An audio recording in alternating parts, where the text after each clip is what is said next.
Hey, it's James Lankford. I'm in my Washington, D.C. office tonight. It is Monday night, and we're getting ready for a telephone town hall, actually. This will be an hour-long conversation. What's kind of happening behind the scenes right now is that we're literally starting the process of doing what's called a dial-out. This randomly calls phone numbers in Oklahoma. So it's not Republican, Democrat, it's not anything else. It's just a random call across the state. Where folks that want to be able to participate in a town hall meeting can do that. It sets up kind of like a radio talk show in some ways, where people will answer it. They can then listen in. If they want to ask a question, they can ask a question, and they'll be able to do that, and I'll be able to answer those questions back and forth. For those of you watching online, we'll get kind of a behind-the-scenes kind of look, so you can get a chance to be able to see it. You'll be able to know what's going on back and forth in the questions and how we're getting a chance to be able to handle that. Through the process on this, I've got some staff that are actually at their desk where they're actually taking the inbound calls. If somebody that's on the line says, hey, I want to actually ask a call, they can actually press *3, if I remember it right, press *3, and that will send them into the queue.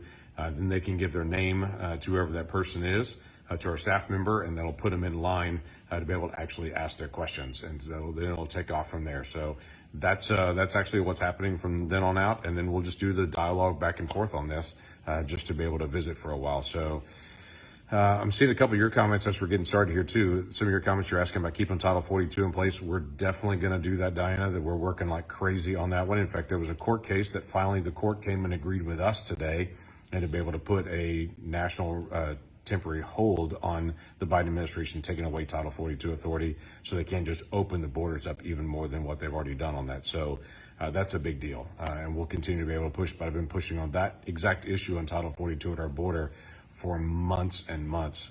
So while some people just see it as something that came up in the last couple of weeks, we've been working on this for a very long time to be able to actually get this right and to be able to do it well. So glad that you're actually participating in this. You get a chance just to be able to listen in on what's going on.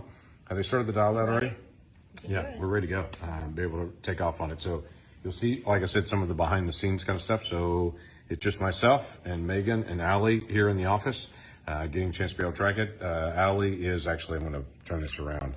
So there's Megan and Allie right there. Megan's actually, here's how the crazy system is going to work on it. As it comes up on it, the people that are asking questions that are in the queue will be on here, where Allie's going to be typing that in, tracking all that. And then Megan will actually write it on the board right there. So it's pretty fancy. The way that actually the whole system works, extremely high tech. But the call-in portion and how people get a chance to be able to connect, that's helpful. But Megan and Allie are helping me understand what's next. And so I can focus on just answering the questions and going through that. They can focus on just getting the next caller up. And so I get a chance to be able to see them. So that's the whole process as we go from there. So how are we doing on the dial-in? We have successfully started the outbound dial, and it's about 3 to 5 minutes before we get connected. So we've got 3 to 5 minutes that we can get a chance to be able to talk here before we actually get the first one. And then at the very beginning of it, as crazy as it sounds, because we're dialing thousands of people across the state, so it's not instantaneous where everybody all connects all at once. It takes a couple of minutes for it to be able to happen. So once they start the dial, people start connecting and joining in on that. Which some of you that are actually online right now may be actually getting a phone call at your house that's actually one of those random calls that come in as well. If you want to be able to listen on that side, you can, or you can keep watching from here, or you can do both. But all those will come in, and then at the very beginning of this, it takes a couple of minutes once we get started for more people to be able to join in because it is so many calls that are happening. So I do a little conversation about what is this so that people, when they get the call, will know it's actually live. It's actually a way they can actually talk about what's going on. And then I'll give a couple of the details of some of the things. And what I'm going to talk about initially, wrote down on this, I'm going to talk about the federal fumbles, which we just released today, this is our sixth one of the federal fumbles. And I'm going to talk a little bit about immigration, Title 42, which Diana already asked about Title 42. And then I may talk a little bit about Coach Kennedy as well. If you're not tracking the Coach Kennedy case in the Supreme Court, that's a really remarkable case that happened in the Supreme Court today as well. Lori's asking about secure the border. Yep, I'm all in on securing the border. In election integrity 2022, by the way, there's a lot happening, Troy, on election integrity. It's happening state to state. We've seen it in Kentucky, we've seen it in Georgia, we've seen it in Texas, we've seen it in Wisconsin, we've seen it in Oklahoma. Of course, we made some changes. Even with a very strong system like ours, we made some changes. our office actually every single week is tracking issues of election integrity as well. So we stay very, very involved with this. Troy, you also asked the issue about Keystone Pipeline. Okay, here's how he blocked Keystone Pipeline. I'm going to talk about this a little bit before we jump in the other stuff. The president has to do a permit when you cross an international border. It actually goes through the State Department. And so what Biden did, though it's a private pipeline from a company called TransCanada, it's going through different states. You've got to actually permit that area, that literally that 1 inch between Canada and the United States has to be permitted by the president, according to law. And what Biden did is he just pulled it. Literally what Biden said the first day of his presidency, because it's heavy crude oil coming in from Canada. That's what we're going to buy from TransCanada. He said we're going to buy that heavy crude from Russia, not from Canada, which is a crazy decision, a horrible foreign policy decision, in fact. But that's actually what happened. Just wanted to take you through that countdown to go live here because we do have a good number of folks on the line. So if you're ready, I'll be happy to give you that countdown here. I think we're ready to go. Wonderful. I will give you a 3, 2, 1. You'll hear that automated prompt stating the call ended, and that is your cue that you are live. Okay. Doctor, I wish you a wonderful call. Thank you. Arrive here in 3. You're welcome. 3, 2, 1. Music hold ended. Hey, this is Senator James Lankford. Great to be able to visit with you on this call. This is a live call. I'm in my office in Washington, D.C. This is a way that you can get a chance just to be able to listen in. If you're just got the call in and you want to be able to listen in, we'll be in the conversation for about an hour, but you can actually listen in for as long as you'd like to. Here's the interesting thing about it is this call functions a lot like a radio talk show. I can't hear you at all. So whatever you're saying, whatever's going on in your house, your place, I can't hear at all. You can hear what we're doing in the conversation. But if you'd like to ask a question, because this will be a town hall meeting, you can. It's all about your questions and what you want to be able to ask. If you'd like to ask a question, you can press *3 on your phone. That's a little asterisk button on the bottom left of your phone. Press *3. That will transfer you to one of my staff members, and they will just get your name, and then they'll put you in line to be able to ask a question. So anyone can ask a question, and you can ask whatever question you want to be able to ask, but press *3. That'll put you into that queue to be able to ask a question, to quote unquote kind of put you on air, I guess, for it. But in the meantime, you'll be able to listen into the dialogue and jump in, and we'll get through as many questions as we possibly can on this. But again, this is Senator James Lankford. This is a live phone call from my office in Washington, D.C. in a telephone town hall. We do these very regularly just to be able to keep people up to date with what's happening in Washington, D.C. right now. If you want to be able to track us just on a normal basis, you can always do that at Senator Lankford in all the social media platforms. That's Getter, that's Twitter, that's Facebook, that's all of it. So at Senator Lankford to be able to track us on that. If you want to be able to get more information on what's going on, you can always go to our website at lankford.senate.gov, lankford.senate.gov. And we've also got an e-newsletter that you can sign up for to be able to receive. And we have thousands of people that receive that e-newsletter every month. You can do that at our website, lankford.senate.gov, or sign up for our podcast that we put out where we do a little more in-depth conversation. You can go to Spotify or SoundCloud or iTunes. It's called The Breakdown with James Lankford, and you get a chance to be able to do that. So glad you're in. Again, if you want to ask a question in this town hall meeting, you can press *3 on your phone. That'll get you in the queue to be able to jump in. Let me give you a couple of quick preview type topics of some things that I've been asked about a lot lately and some things that are going on, and to be able to give you an update. One of them is we released today what's called Federal Fumbles. Federal Fumbles we do once a year. This is volume 6 for us to be able to release this out. This is a book of basically what's going on with debt right now. It's amazing to me how rarely I get asked about debt and deficit anymore. It's like people have put it in the back of their mind or have said it's no big deal anymore. Well, I think it is a big deal, and I continue to be able to drive out, here are ways that we need to be thinking about our debt.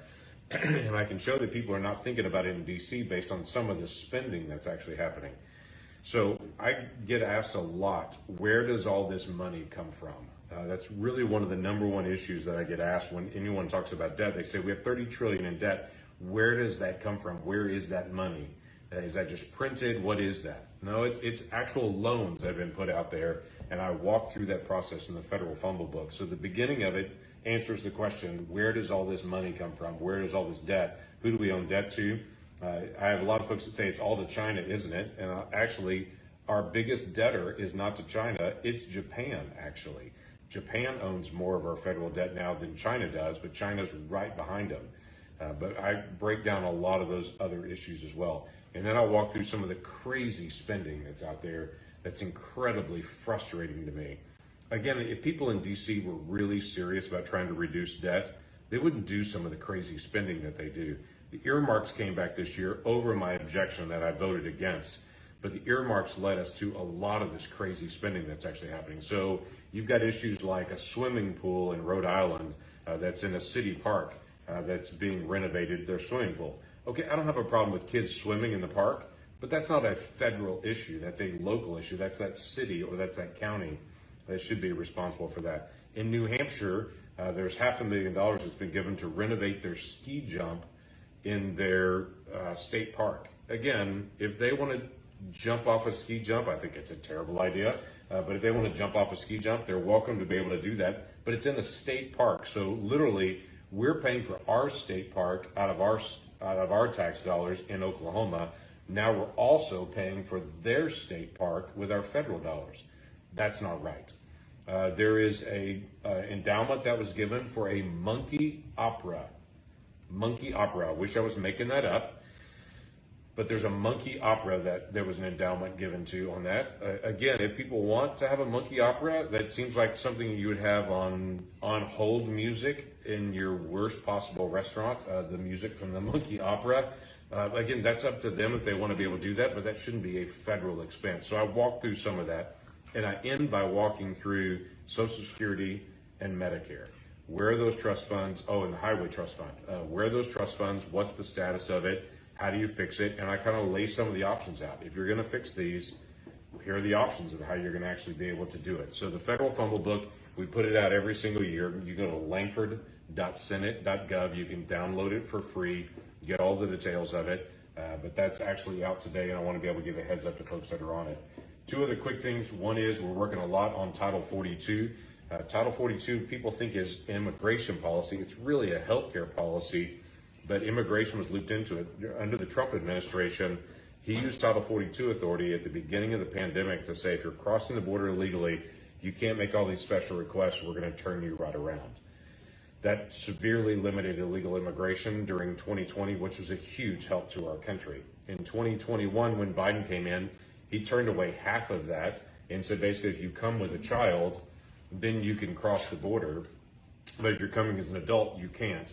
Then President Biden announced that he was going to drop all of that on March the 31st. I've been fighting this for months and months and months behind the scenes because we had a heads up that we at least thought they were going to do this. So I started fighting this in December of last year and continued to be able to press against it. They changed their mind on March the 31st based on the fight that we've been putting up on it and said they're going to push out to May the 23rd. We've been fighting it. I've got 5 Democrats that have joined me in this fight now because I've been able to convince them this is also a terrible idea. So they've come over to my perspective on this. And now today, a federal court stepped in and finally intervened and has stopped the Title 42 piece in the Biden administration from trying to be able to halt that. So glad the courts have stepped in on what we've been fighting for a while on, but we still got a ways to be able to deal with this. And we still have, last month, the highest number of illegal crossings ever in the history of our country in a 1-month time period. So Biden's policies of opening up the border is creating this chaos at the border, and people from all over the world are coming in. Literally in the last 6 months, we've had people from 157 countries that have illegally crossed the border. 157 countries. So this is not just Central America. These are folks from all over the world that know the border's open. They're paying the cartel members, and they're just coming in. Last quick thing, and then I want to get your calls. Again, if you want to ask a question, press *3 on your phone, and that'll put you in the queue to be able to ask a question. But I'd love to be able to talk about whatever topic you want to be able to talk about. Last thing I want to be able to bring up is newsy today in D.C. That is a guy named Coach Kennedy. Coach Kennedy from Bremerton School District was fired several years ago because at the end of the football games, he had a tradition he's an assistant coach for the football team, high school football team. At the end of the games, he would kneel down at the end of the games and silently pray and thank God for protecting the players and keeping them safe during the game. It was his tradition. He had done it year after year after year. Well, someone actually wrote in, actually not even from his district, wrote in and said they were offended by the fact that this assistant coach kneeled down at the end of the game to be able to pray.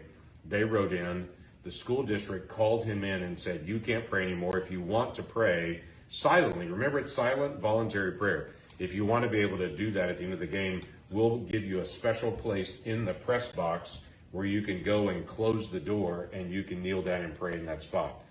And Coach Kennedy said, really, I have the right to be able to silently kneel down wherever I want to, and to be able to do that. That's my right as an American. And so at the end of the next game, he kneeled down. By the way, a bunch of the players came and kneeled down around him. He said at the time he didn't even know so many people were kneeling around him, but the players were so supportive of who he was. And then the school district fired him for it.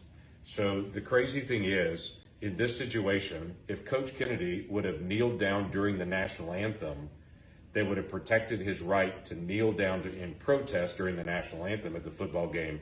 But if he kneels down silently at the end of the game to pray, that's a fireable offense in the school district. Well, this case has gone all the way to the Supreme Court. It was argued in front of the Supreme Court. I've stayed in contact with Coach Kennedy for years, trying to be able to help in every way that I can in this case, because it's a really important religious liberty case, and it's an important conversation for us as a nation. What are the rights of individuals to be able to live their faith? I think the First Amendment is very clear on protecting the rights of individuals to both have a faith and live their faith. Now, he wasn't trying to impose his faith on the students. He was personally living out his private faith in silent prayer. So the Coach Kennedy case that was argued in front of the Supreme Court the Supreme Court today will determine, for instance, can a teacher at school pray over her food before she eats in the cafeteria? Or will she have to go to a special room to be able to do this? Can a Muslim teacher wear a hijab while she's at work? Because that's a demonstration of her faith. Can she do that?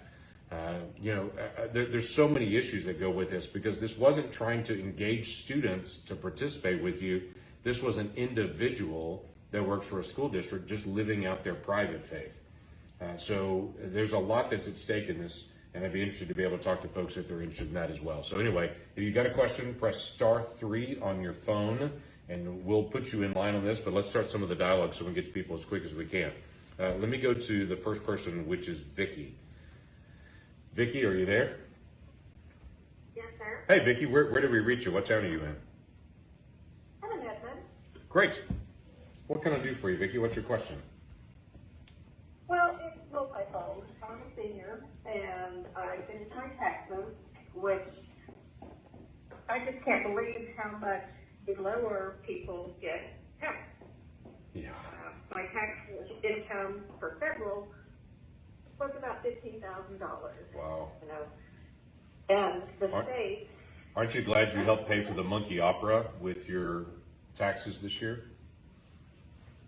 Well, I think we need to do something about giving the rich a tax break and help the seniors, because our Medicare and our supplemental have gone up so much. Of course, I have to pay for dental, and that eats a lot of my Social Security. Yeah, it does. Actually, this has been the big challenge all along, is trying to be able to manage this. Can I mention one thing as well? The Federal Fumbles book that I put out today also talks about Medicare and about Social Security, to be able to walk through that, because there are some significant problems that are coming with Medicare and Social Security that we've got to be able to solve in advance.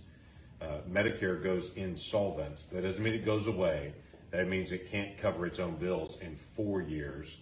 Social Security goes insolvent in 12 years. That means it's putting out more than it's actually bringing in. So that's a really big moment as well that we've got to be able to resolve for both of those. But yeah, this is a big issue when we deal with senior taxes. When you've got Social Security income plus other income as well, obviously you're still being taxed at the same rate. Right, and I owned a business for 20 years, so I paid double of myself. Yeah, that's right. So I wasn't just an employee, and so it really hurts that to think I might not have Medicare or Social Security in a few years. No, you're going to have it. We're going to have the fight. I had somebody that caught me actually on this yesterday that said, "Is this all going away?" I said, "No, it is not. This is a fight to be able to make sure that we protect it and stabilize it. And there's going to be a lot of hard choices in this, but it's got to be done. And everyone every single person up here is working to be able to figure out how do you actually secure this. My concern is that no one's working like it's a problem right now. Everyone seems to think it's a problem years from now. It's not true. It's a problem right now. It's already an issue. And almost every senior I've talked to on this, Vicki, has said the same thing to me on Social Security. Yes, there was a bump up for a cost of living, but the cost of the healthcare portion of it also had a significant bump up, and it ate everything away. Everything. Yeah. And because I was a single mom, no support, owned my own business, I didn't get a retirement fund. Of course, I have so many friends that had retirement funds that were spent by the company, they didn't give me either. So, yeah, there's a lot of seniors like me are in the world of hurt. Well, let's continue to be able to watch out for each other on that. And I would tell you that there is there's no one here that wants to see Social Security or Medicare go away. No one. It's a matter of how this is going to be stabilized and how it's going to be done. Vicki, can I put you back on hold a little bit so you can get a chance to be able to listen in? I'm going to cover as many calls as I can. Thanks for connecting, Vicki, and thanks for asking your question on this. Let me keep going to Garrett. Garrett, are you there? Are you talking Garnet? Garnet, sorry. Megan was writing that on that, and I got it wrong. I just threw Megan under the bus there. So Garnet, thanks very much. Where do we reach you, Garnet? You reached me in North Oklahoma City, and my question is, why has Congress and or the President been so negligent in supplying the necessary military aid, or at least in a timely fashion, to Ukraine? Okay, that's a great question, Garnet. I would tell you, Congress took a vote. This was actually a very strong bipartisan vote to be able to have a military aid to Ukraine. So $3 billion was allocated by Congress. That's a lot of money to get what's called lethal aid to Ukraine, and that was immediately. What was the challenge of this? There should have been 3 tranches already of aid actually delivered. The first tranche, the Biden administration delivered immediately. And then Zelensky asked about getting aircraft, and suddenly the Biden administration backed up and suddenly went into panic mode. And Putin came out and said, if you provide all this aid, he's going to consider it a declaration of war, and there'll be consequences on this. And so Biden hesitated on it. And there were about 4 weeks then he's been piddling on this, debating whether they're going to be able to turn this aid over and what that's going to look like and how they're going to get it in. So the first tranche of it came quickly. They finally turned over the second tranche, and they've made the decision that, yes, they're going to do this. I would tell you, bipartisan means, I should say, there's been a lot of push in this White House to be able to get that aid to them. When there's a hot shooting war that's going on, there's no time for us to do navel gazing. We've got to actually make the decision and to be able to actually get it done. So there is aid that's getting to them now. We're talking the Stinger missiles that deal with helicopters, especially to be able to take down Russian helicopters, anti-armor that can deal with their tanks and their armored personnel carriers, additional drones that are now being delivered to them as well that are lethal. And they're basically little kamikaze drones that can fly in, additional weapons, small arms, pistols, rifles, ammunition, all that's finally being delivered to the Ukrainians. But the Ukrainians have been really frustrated. I also have no problem with aircraft being delivered. They're not looking for F-16s. They're looking for old Soviet-era fighters that the Polish Air Force have said they would be glad to be able to turn over. If it goes through the Americans, they'd be glad to be able to turn it over. And to this point, the Biden administration has still failed to actually turn those over. And I think that's a mistake. Well, finally getting the aid to them is a day late and $1 short, and has cost Thousands. a calculable number of civilian lives, if not military lives.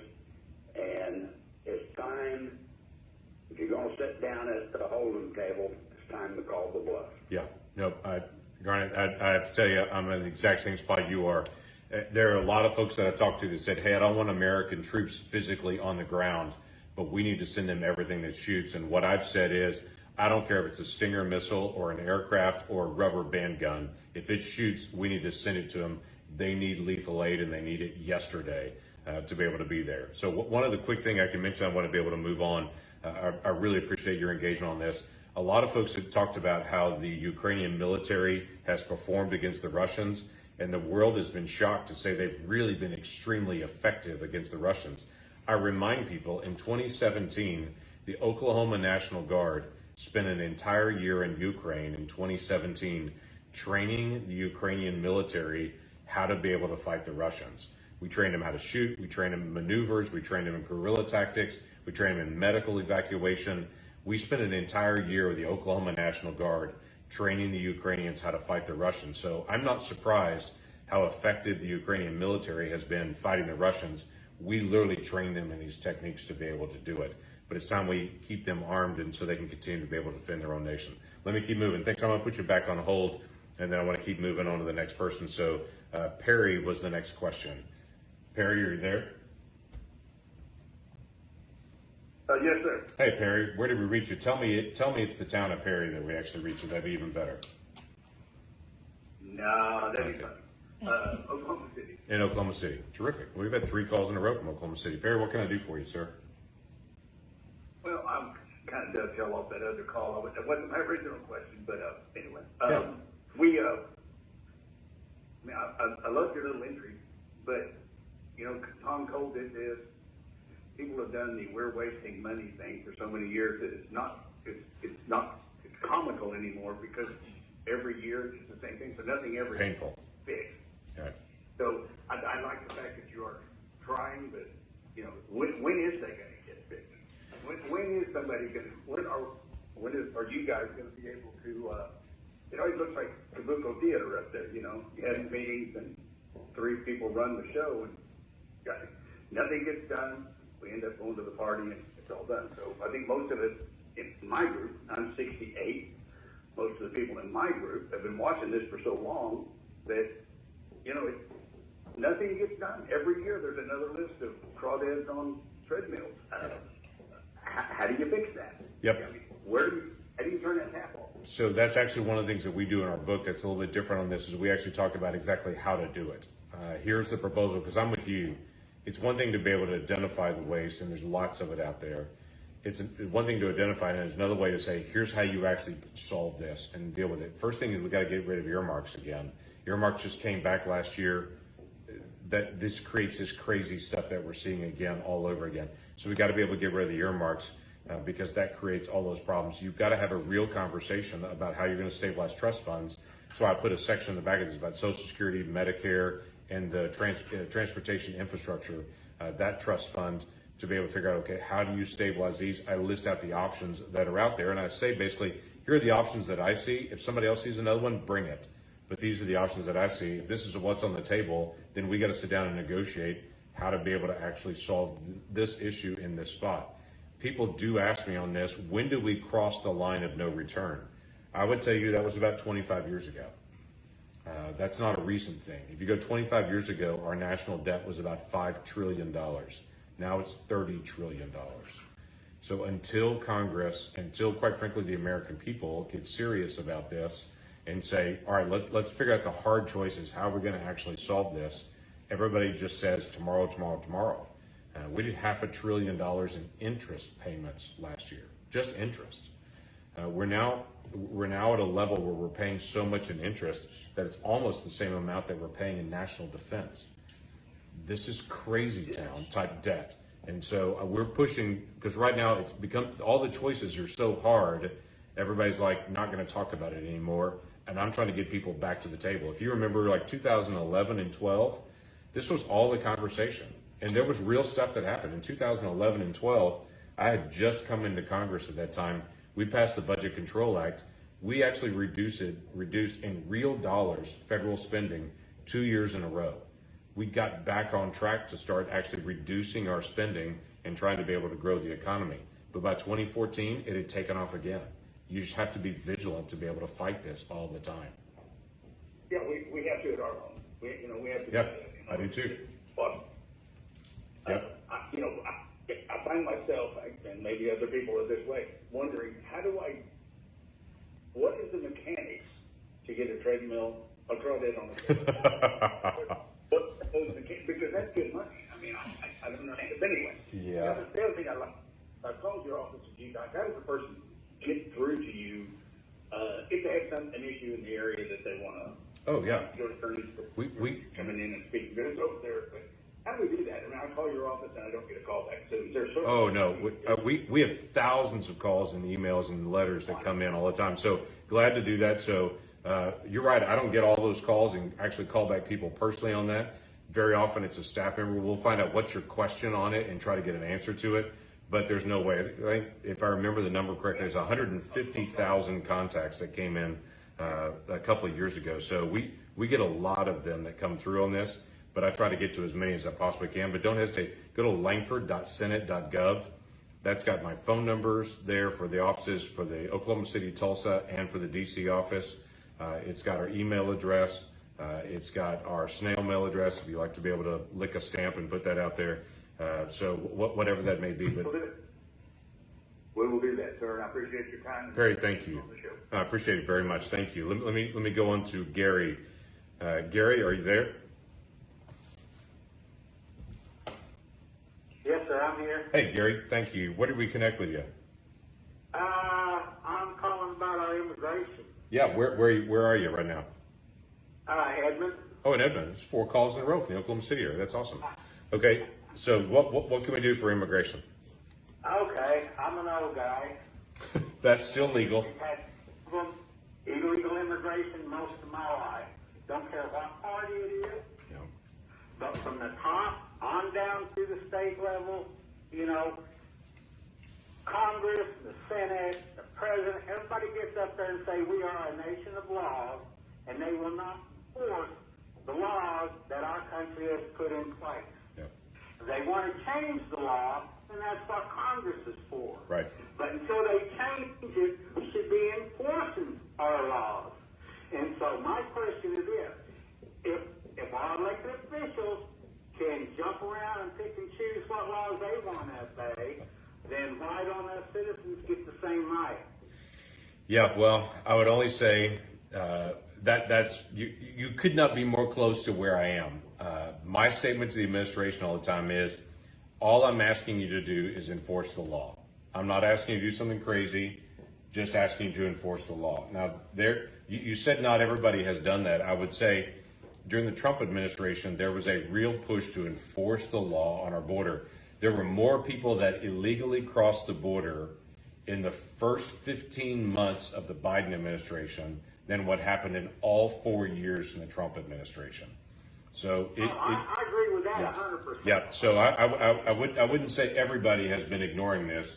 There have been folks trying to be able to get on top of this. My friend Trey Gowdy, I talk about him all the time on this one thing. Trey Gowdy, he and I came in the House of Representatives together. He used to say all the time, when I got sworn into Congress, they didn't give me handcuffs. And what he means by that is Congress doesn't get to enforce the law. I don't get to go arrest people. We write the law. The executive branch enforces it. Go ahead, sir. You know, you have laws. Our elected official is supposed to go along with them just like we are. Yep. And there's a way to do it, and a lot of people do it the right way. And then you got all this that's coming over. That takes away. I got a handicapped daughter. And it's harder than heck to get anything for her. But I see all these foreigners coming in that are not citizens. And, you know, it just... Yep. It's from all over the world. You know what, Gary? Gary, you're not alone on that. I have to tell you, you're not alone. The very far left, this is not a political call, it just is factual. The very far left in our nation has been very outspoken on open borders, and they say there are lots of people in poverty around the world. We should just open up our borders and let everyone else in. I just totally disagree. If you do it legally, and we have 1 million people a year that legally come to our country that go through that process, if you do it legally, I celebrate those folks. I have no issue with folks coming into our country legally. We really are we're a nation made up of people from all over the world who came here, who believe in the American dream and want to work hard and to be able to do it. I just have a real problem with people illegally coming into the country. Yep. You know, I'm just saying, they're breaking the number one law of the country. And what this administration is doing is so wrong. It's tearing communities up. It's putting hardships on. And we have our own poverty issues in our own country. Right. Let's take care of them people before we do the world's people. Yep, don't disagree with on that, Gary. And I would tell you only one thing. I will put you back on hold in a second, but I'd tell you this. I tell people all the time that they talk about the push factors coming from these countries. There's violence or there's poverty or whatever it is. Well, the pull factor is we're the greatest nation in the world. We're the greatest nation in the world. Billions of people around the world want to be Americans. Okay, so I get that. What's really drawing people to be able to come to the United States is they want to be Americans. So the first thing that we need to be able to do is be a really great country ourselves and encourage people in those countries do what we did as a nation. We achieved our independence. We set up a representative republic. We put into constitutional democracy. We're a nation that's passionate about trying to be able to protect life and freedom. If you believe in those values, help your nation also be able to have those values as well, so we can have that around the world. I'm going to keep going. Gary, thanks for let me put you back on hold because we've got a bunch of other calls that are coming in. Sean, you're up. Where am I reaching you, Sean? Hi, I'm Sean. I'm in Norman right now. Hey, Sean. Great to hear from you. What can I do for you? So, if I recall correctly in the news, Oklahoma recently banned abortions, correct? That's correct, actually. Okay, I've been wrapping my brain about this, but I feel like abortions are quite a necessary service for the people because a lot of lower income areas just don't have the finances nor the resources or even the education system to properly raise the new generation of our people nowadays, you know? Yeah. So, Sean, I would only disagree with you that sounds like an interesting way to be able to view it, except there's a child in the middle of all that. To me, I don't look at a kindergartner and say the mom's in poverty, she's not well educated, the parents are divorced, so we should just kill that kindergartner because they're going to have a hard life. The only difference between that kindergartner and that same child in the womb is time. That's still a child. And the hardest part about this is we look at the mom or the dad or the other brothers and sisters and we say it's a difficult situation for them. I know a lot of people that were born into difficult situations. My parents divorced when I was 4. My mom was a single mom, librarian at a school. We didn't have very much money at all, and it was really hard growing up. But we made it, and there's a lot of other folks that continue to be able to do that. I just don't like the thought of saying we're going to allow people to be able to take the life of a child because their potential future is hard, when really that's a child. And the only difference between a kindergartner and that child in the womb is just time. That's still a child that's there. That child has different DNA than the mom or the dad. I disagree entirely because if you look at the facts, during those periods where it was legal to do abortion, strictly speaking, that would be, it does not think, it does not feel, it is a cluster of cells. From, conception to when it is no longer legal to act on, it is nothing more than a cluster of cells. So, Sean, I'm going to respond to that, but when do you think that child is actually a child? About a month and a half then, I'd say. A month and a half of gestation or a month and a half after birth? After conception, obviously. Okay. So that's about the time that there's a heartbeat that's actually being detected. And there's some folks that would say at a heartbeat that then there's something else going on. I would say to you at conception, every single cell in the woman's body has the same DNA. Every single cell, from her hair to her toenails to her liver, every single cell has the same DNA, except for those cells. Those cells that are in her body are different. They have a different DNA. And those cells over time, they continue to be able to develop. Just like you're 40 weeks older than you were 40 weeks ago, let's say, what was at the end of July, you're 40 weeks older than you were from the end of July of last year. That child, as that child develops, is 40 weeks older. And again, I understand what you're saying on cognition. But at that time, at about, as you're saying, about 6.5 weeks in, that's often when a mom realizes that she is pregnant at that point. Yeah. And so for that, again, that child, medically, scientifically, there is something different about that cell. And they're not just a clump of cells, that's a very organized group of cells that is developing and multiplying and dividing into a child. Now, sir, I want you to keep in mind, nobody's forced to have an abortion. Correct. Nobody has to get an abortion. Someone could be a victim of sexual abuse, and they could choose to carry out that child. That is completely their choice. It is their God-given right.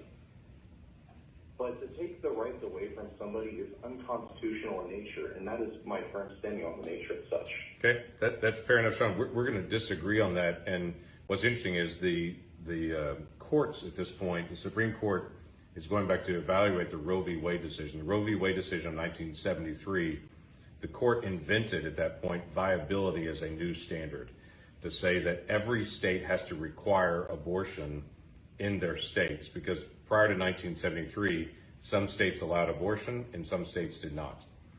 But in 1973, the court said every state has to allow abortion until the point of viability. Then at viability, then states can restrict abortion.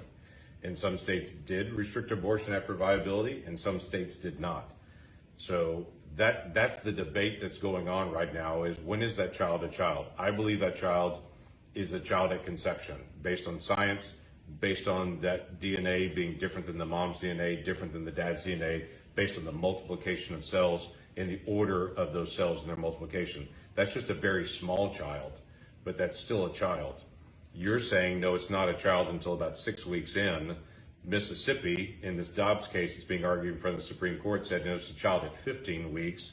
Roe v. Wade said that child is a child at viability at about, now it's about 22 weeks, 21 weeks is considered viability at this point. So we're all arguing about when that child becomes a child, but historically that's been a state level conversation to be able to make, is as each state, some states would say until the moment of birth, some states would say, as Texas does at a heartbeat, that's the same position you were in at heartbeat, or like Mississippi does at 15 weeks, or like I believe at conception. But we're still arguing about the value of that child and whether a child is medical waste or whether a child is a child. And so we're going to keep that dialogue going. I would say our state, that the law on abortion doesn't take effect immediately. It's till August, and it's trying to be able to wait until the Supreme Court actually gets an answer back. Sean, let's keep the conversation going. But I would say let's look at the science on this and to see how this continues to develop. And for me personally, it's a faith issue as well as a science issue. But my faith part of me is also driven based on my belief that every person's created in the image of God and has value. But the science portion of it also looks and sees that DNA dividing that is unique. So Sean, let me put you back on hold on this, and I'm gonna go to Adrian. Adrian, are you there? Yes, I am. Hey, Adrian. I'm in Oklahoma City. You're in Oklahoma City. It seems like everybody that we've reached so far today has been around the Oklahoma City metro area. That's okay. Glad to be able to connect with you. What's your question? Well, you know, Congress is supposed to be the one that makes the laws and the rules that we have to follow. But they've given up their right to do that in a lot of instances. They've put in all these executive branch committees that make up all these ideas of what we should do and shouldn't do as Americans. And one of them is this vaccine passport now that they're trying to force on us. And I just didn't think it was constitutionally right to, you know, just tell the American people you have to have this in order to go grocery shopping or go to a movie or to go to, you know, church even, that they're going to have marshals out there checking to see if you've had a vaccine or not. And it's just sounding to me like it's just getting back to, the 1930s over in Germany. Well, let me just tell you. We stop the executive branch from forcing this stuff on to the American people. So let me take this in reverse order on it. The issue that you brought up on vaccine passports and everything, completely agree. Yeah. The executive branch does not have the authority to be able to compel that. That would have to be something that Congress has passed. Not only has Congress not passed that, Congress not even debated that. So the executive branch can't just create this new thing. when President Biden last September announced he's losing patience with the American people and started laying all these mandates down on people, myself, several other members that are here started fighting that adamantly, speaking out on that. I've met with so many people from the administration and have pushed on this issue, letters, face-to-face meetings, phone calls. I can't even begin to tell you how many votes and things that we've actually brought up on the floor to be able to fight back against this. There are 5 mandates they pushed. 3 of the 5, we've had the courts join us and say, no, the administration doesn't have the constitutional right to do that. The other 2, we're still fighting through the process on this. There are no vaccine passports. That's not required now. More and more people are finally admitting what was obvious in science, that if you have had COVID and recovered, you have natural immunity for that. And so now we've got that all catching up at this point as well. But we're continuing to be able to fight on this issue relentlessly, because the administration shouldn't be able to just unilaterally require everyone to be able to go get a vaccine like that. That has to go through Congress. You were very perceptive to be able to say it that way. Second thing, though, is what you started with, Congress doing this, giving all these agencies this authority. That is absolutely true.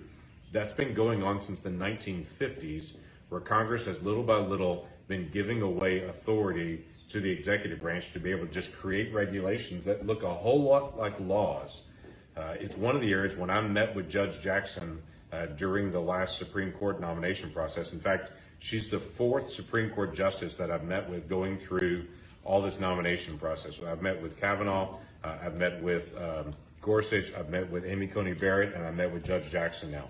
All 4 of them, I talked about this exact issue about the courts stepping in and saying Congress can't give its constitutional rights to another body. In the United States Constitution, it says all legislative authority will rest in a Congress.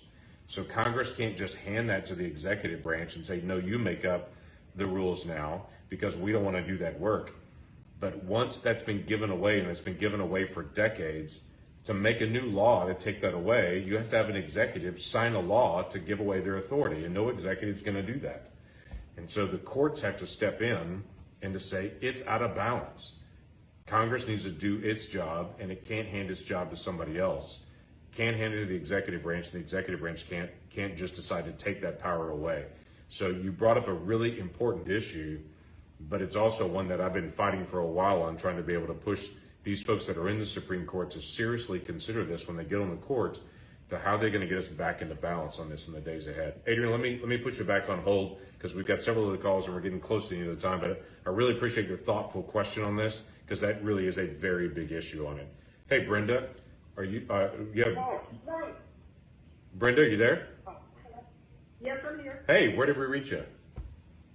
Oklahoma City. All right, we have successfully hit everyone in Oklahoma City now, I think. So, hey, it's great to be able to connect with you. What was your question? Yes, I was concerned, Senator Lankford, why the 25th Amendment has not been raised, because, the United States, we've been made a mockery of, and it's really sad that we have a leader up there, and on the American stage, it just hurts my heart to see when, we are being embarrassed like that. It's not a laughing matter, and relevant people in the United States, realize it or not, we are in big trouble. And we have people right here in Oklahoma City that are homeless, that are hurting. And my main concern, between 2 and 4:30 in the morning, why are these planes flying over my home, northwest Oklahoma City? Is this the Biden administration flying these illegals early in the morning? Because we shouldn't be hearing planes over our homes during that time of morning. You know what, that one I can't answer on it, other than I don't know of any flights that he's bringing in, and we've been tracking that into the Oklahoma City area in the middle of the night flights. Now, there are lots of middle of the night flights that are ending up, most of those are ending up in New York and in Boston and in Los Angeles. That's where, in Miami. That's where most of those middle of the night flights are moving to. Not in our area. We've been tracking that really close. So I don't know on that one. As far as the 25th Amendment piece of it, that is actually something that has to come from the cabinet and to be able to be a push, and Democrats continue to be able to surround President Biden. I've had folks that have talked about, we'll put Kamala Harris in instead of President Biden. I have some very real concerns about her leadership and what direction that she would want to take the country. So it's when you do a 25th Amendment, which has never been done, by the way, if you were able to do that, That would not remove both the president and the vice president. That would shift the vice president into that president's role. And I don't hear any Democrats even having that conversation at all in the House or the Senate, or certainly in the cabinet. Right. And my last question is, why is it that Harris will not go visit the borders, and why are they allowing all these illegals to come in here? You know, they're not vaccinated. Yep. And then we have our border patrols down there. I think I heard just this morning they still are looking for one of the deputies that jumped in, the lake to try to save illegals. Yeah, that was a really sad case. That was actually a Texas National Guard member that two people were illegally crossing the river, by the way, hauling drugs in, that they got caught up in the river. He jumped in to be able to save them, and he died, saving the two of them. It's really frustrating to me the number of times I hear people talk about how mean the Border Patrol folks are, or they're, all these things. Those folks down there are protecting lives every single day. And they're literally pulling people out of the river, putting their own lives on the line. And for that individual that's in the Texas National Guard was down there literally putting his life on the line, lost his life saving people that were illegally smuggling drugs into the United States. And he still went out there and to save them on that. So folks that run down the Border Patrol and run down the National Guard folks really infuriate me, because that just shows me they've never met those folks, have no idea what they're talking about. I've met those folks. I've been down on the border a lot. I know exactly who they are and how passionate they are about enforcing the laws of our country. The Biden administration, for whatever reason, has just opened the borders up, and they're doing very little enforcement. I say this, I feel like they're telling the Border Patrol to act more like hotel check-in staff than they are like law enforcement.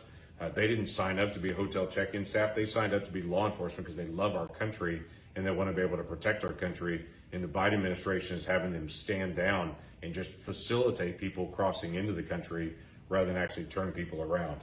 So I am yelling, I am engaging, I am going to the border, I'm meeting with the administration. I'm meeting with administration folks again this week, and it will be next week in a hearing again. We continue to be able to press on this issue and to be able to expose it. And we're making some progress in some areas, but it is very difficult because this administration, their theme is we don't want to be mean to people. We want to just allow everyone in because they've had a very hard life. Well, you know what? If you just allow people to be able to come in, we have no idea who's actually coming and what happens in our country.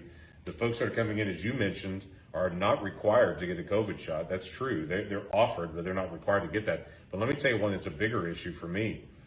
None of them have a background check about the country they're coming from. There's a background check of have they committed a crime in America before, but we have no idea the country they're coming from if they've committed crimes in that country. We have no idea. There's no check on any of that. And so we could literally be facilitating individuals coming in.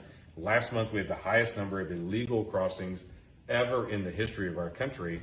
We had well over 200,000 people that illegally crossed our border. But what people are not talking about is there were also 66,000 people that our Border Patrol saw crossing the border that they couldn't get to actually interdict. So it's not just the 200,000 plus that they interdicted, and then they ran a background check in the United States before they were released. It's the tens of thousands that are getting into the country because there's so many people coming. The Border Patrol can't actually catch up with everybody on it, and to be able to help facilitate that. There is a way to stop that, and the Biden administration is choosing not to do it. And Senator Lankford, do we know who really is running the White House up there? And, I am an African American. Why is it that Joe Biden think that he can play the race card any time that he wants to, and Carmela Harris? Yep. And you know what? It's very disgusting. When Black Lives Matter was burning down Portland, Oregon, Chicago, they didn't do anything.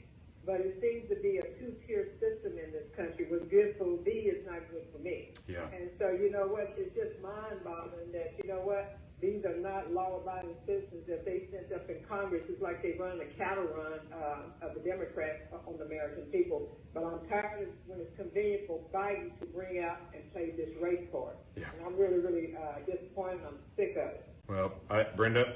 Because all lives matter. Yep. Not just Black lives matter. All lives matter. Brenda, I wish this wasn't a phone call so I could reach through and give you a hug right now, because it's just all of us speaking out for the value of life and for the value of our law. We're at our best as a country when everybody follows the law. And right now, that's not happening. So I really appreciate your call. I'm gonna put you back on hold because I've got a whole bunch of folks that we're gonna try to click through here as well. But Brenda, thanks so much for your call on this. Let me see if Luke is on the line. Luke, are you on the call? Hey, yeah, I am. All right, I've been asking everybody where they're from, and everybody said basically from the Oklahoma City metro area, anywhere between Norman to Edmond. So where we reach you? I'm actually from Norman too. There you go. So that's awesome. So what can we do for you, Luke? Yeah, I was just wondering, I've heard that you started this call, and I've seen a lot of tweets about your support of the Coach Kennedy. Yeah. But I was wondering if you've had anything to say about what happened at James High School with teacher getting fired for just having pride flag in the classroom. I mean, that to me seems like the First Amendment right, and I mean, that wasn't even an action, that was just decoration. So I was wondering what do you think about that? Yeah, so it's an interesting thought on that. When you start getting the issue of faith and First Amendment, to be able to speak out on all these different issues in the school area, there is a lot of this, but you're still back to the same conversation. Was it trying to persuade, or was it saying this is who I am on this? So I don't have an issue if some teacher has a pride flag there to be able to say this is part of who I am on this. But individuals shouldn't also have a problem with someone who has a Bible on their desk as well, or allows an individual to be able to drop to a knee and silently pray. Now, if they're actually trying to persuade and to be able to move people in their direction on this, that's a whole different issue. And our state, as you know, can set standards. So, for instance, what Florida did when Disney and everybody else went crazy over Florida passing a law saying we don't want to have sexual conversations with kindergartners through third graders about sexual identity or sexual orientation, gender identity. I don't see that as a radical law to not have that kind of conversation in a school with kindergarten through third graders. Some people have gone crazy over that. I look at that and go, why is this difficult to be able to say parents should be the one that have the conversation about sexual orientation, gender identity with kindergartners through third graders? That seems like a reasonable statement to me, but a lot of folks have gone crazy over it as well. So there is a balance in this. This is something school boards and states actually put into practice and put policies in place because parents are the ones who are in charge of raising their child. And the state is coming alongside in a public school assisting parents in this and society, but the parents have got to be engaged in this and have some determination, some control of what's happening in their school as well. But an individual and their own choices, that is their right as an American and their own choices. Hey, Luke, let me put you back on hold as well, and I'm going to go to one more call and try to be able to jump in. We've been on this call almost an hour, and I want to try to guard as many as we can on this. Linda, are you there? Oh, I am. I'm so glad I got in. Hey, Linda. Where do we reach you? I'm in Moore, Oklahoma. Okay. Yeah. Everybody? All the world. Yep.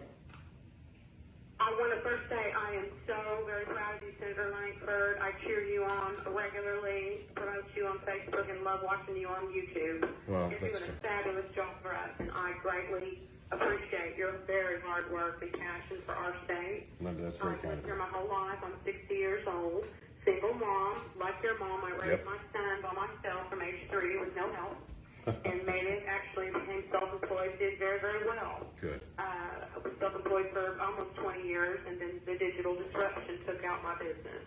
So I took a 90% pay cut, kept on going, and then the pandemic hit, and then sadly I was diagnosed with stage 4 bone cancer Oh, wow. December 2020. So my life has changed. Now, I want to say, first off, I am fighting hard and beating this cancer. I'm doing well, and I have every intention to get rid of it. Wow. I don't look at stats. If there's a sliver of a chance, then why not it be me? That's Go take it. Exactly. I'm gonna win, and those nurses in my chemo, I call it chemo club. You know, and I cheer on those other patients. It's like, don't sit there and wallow around. Sit up straight. Are you drinking your water? What are you eating? Yeah. You know, and don't sit. And, you have to be positive. But the reason I'm calling, or the reason I'm interested in asking my question, as at my age, 60, it's very hard to get a job. So when I get well, I know it's going to be difficult to try to get even a decent income. But for now, I am on SSDI disability Okay. in order to give me some income while bet. I'm struggling and fighting. I cannot even work at home right now. Some days I have a few good moments, some I don't. But my concern is for senior citizens. And when Vicki, I wrote her name down, your first caller Yeah. I heard, I'm boat you're stuck when you're 60. And when you're sick, I mean, that may sound kind of sprightly right now, but in 4 hours, I'll be lethargic again, you know. But with seniors right now, with this economy and the way all these prices are going up, and I know it'll change in November. We're going to take back the House and the Senate. We are going to get back control of this circus that's going on. I have every belief of that. And by God, you will be in there, and hopefully more like you. And Massey, I love Massey. I love Johnson. I love Rand Paul. I support them all, and I write letters and share on Facebook to promote common sense. But for now, my serious first-hand concern is senior citizens financially.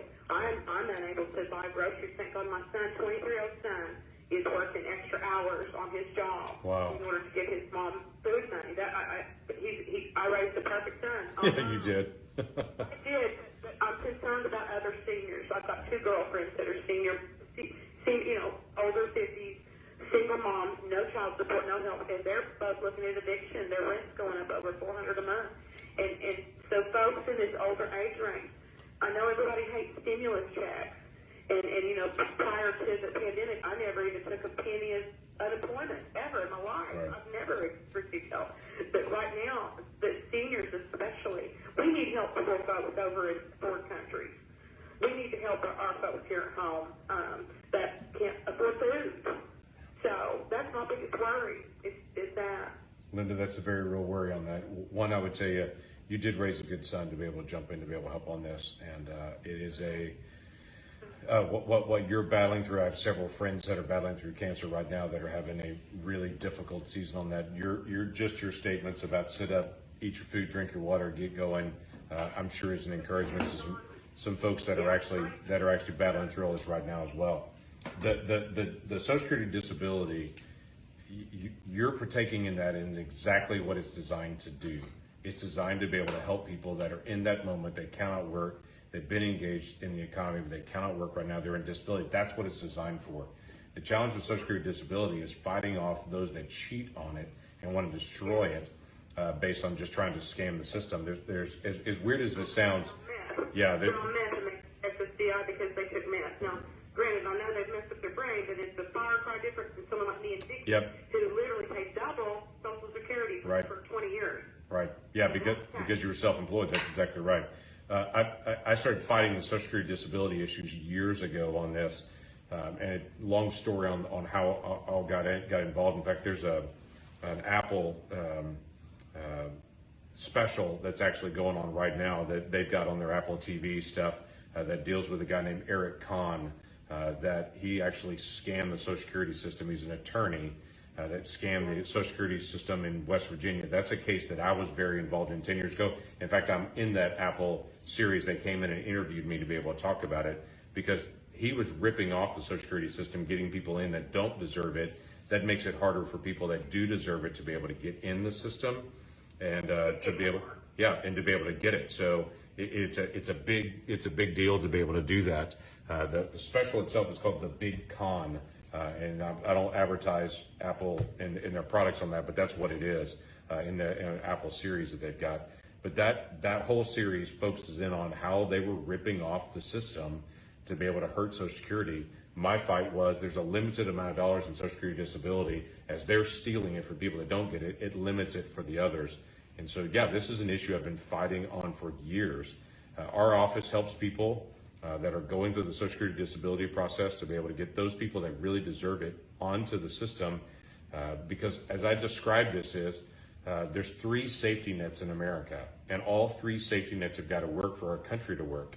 The family is the first safety net. That's your son working extra hours to be able to help out and do what he can on that. The family safety net is extremely important in helping us across the country. The second one are churches and nonprofits. All these entities that are around the country, they step in with food pantries, with food, clothing, with all kinds of additional assistance, with just visiting people and praying with folks on this. So all these nonprofits that are out there are very significant to be able to help. If we don't have those nonprofits across the country, we can't keep up with all the needs, but that's the human connection on it. The third safety net is government. Government's decent at sending a check out, but not at helping people, not at walking people through life, not being there physically, not like families and nonprofits are. So I've been very outspoken for all three of those safety nets, that they've got to be able to work well. When families don't work well, when the community and the nonprofits and the churches and faith-based entities aren't able to reach people, and government's not actually do its job, you have people that fall through the cracks. And that's a really bad situation when all three of those fail. But we've got to keep all three of those healthy to be able to help people as much as we can. I hear you. I get where you're coming from on this, and this is a really significant. The inflation that's happening right now is the hardest on seniors because they're fixed in their income, or they're at a spot where they can't change jobs or can't get to a job right now. And Can't work a second job. correct. I would love Yep. nothing more to work. I was working in a hotel. While my private small business owner, and I was a concierge at a hotel. And James, I made more on my tips than I did my salary. My little $12 an hour, I made more tips because I know how to serve as an Oklahoman. I represented our state, at this nice hotel. I love doing that. But it was taken away from the pandemic and then now from cancer. But seniors can't get out and get second jobs like younger folks. We don't have that ability to make it through this tough time. And, they're giving out checks. They're so worried about everybody getting daycare. I know welfare pays for daycare. If you're low income, you never pay for daycare. So they're worried about paying for daycare. Seniors can't go to work. Right. And really just an increase in the income for food stamps, short term, even just a short term. Just a couple $100 for food, I think, would help so many senior citizens. Or get Walmart to sponsor. Every senior in America gets a $100 Walmart card a month, or Amazon. Just something to recognize seniors that are stuck and really struggling and unable to. If I was 40, I'd be out there scrapping it with a second job and helping other people find second jobs. And I intend to be right back there someday. But for now, it's terrifying. And lastly, and then I know you got to go, Brenda, our African American caller up before me, I put a big check mark right by every word she said. 100%. I might have got goosebumps. I would like to talk to her for 24 hours, But I'll tell you how you can find out about all the planes and everything coming in that way. There's a YouTube channel. It's called Monkey Works. Monkey, W-E-R-X. He's a military veteran, and he monitors all of the skies and all of the air traffic and everything coming in. He's got eyes on the ground at these bases and airports. And he will give you the straight scoop on what's going on with our things that are being reported and that crisis coming at us. And we incredibly informative channel on YouTube. Linda, we do track that. I was just trying to answer Brenda's question and say I don't know if any that are coming like that in Oklahoma City in our area on that. So because we do track that as well. Linda, I really appreciate it. I'm going to put you back on hold to be able to wrap up, but it's great to be able to visit with you. Thanks for not losing hope and going out to be able to fight off cancer on this. And there are folks that fight it and win, and so go be that person that's actually fighting it off and be able to win it. And I will definitely be praying for you and your family and for your son, and you should be terribly proud of him as well in that process. Look, we need to wrap it up because we've been on the call a little over an hour at this point. Really grateful for folks that have held on. I hope this has been helpful in the dialogue tonight. I hope people are also reminded that there are lots of different points of view that are across the state. In fact, the callers today, just about everybody that had questions, was actually in Central Oklahoma, which we've never had a time like that where we've had so many people just from Central Oklahoma asking questions. So great, glad you're able to be there. If you're on hold right now and you were planning to ask a question, we've run out of time, stay on hold right now. As soon as we disconnect the call, it's going to send you to a voicemail box, and you'll be able to leave a message in that voicemail box to be able to leave that message, and then we'll, myself or one of my staff members will call you back to be able to get an answer to your question on it. So if you want to ask your question still, we want you to be able to get an answer to your question on it. Just stay on hold until we disconnect, and it's going to immediately go. If you want to be able to stay connected with us, I mentioned earlier about our website, lankford.senate.gov, lankford.senate.gov. That particular site has all of our contact information on it, phone numbers, email address, snail mail address, everything's there. So whichever way you want to be able to stay in contact with us. If you want to go on social media, go to @Senator Lankford, any of the platforms at Senator Lankford, and you'll be able to track us there. I would just encourage you not to believe every comment that you read. Welcome to social media and the noise that's out there.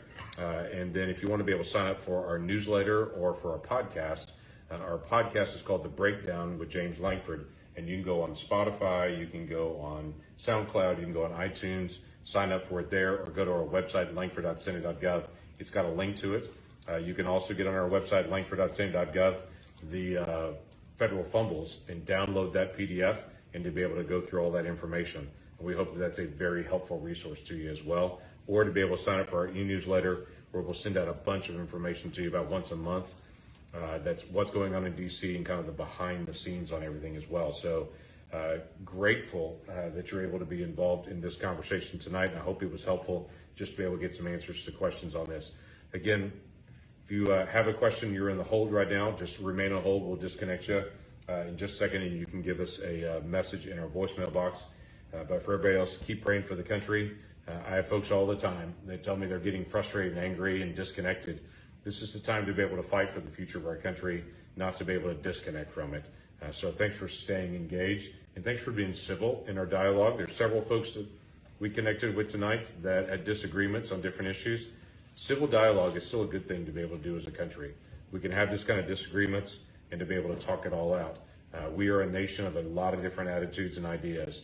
That is what is continuing to be able to make us strong, our core American value that protects the liberty of every single person.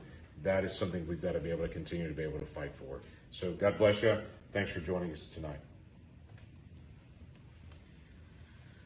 Wow, y'all hung around.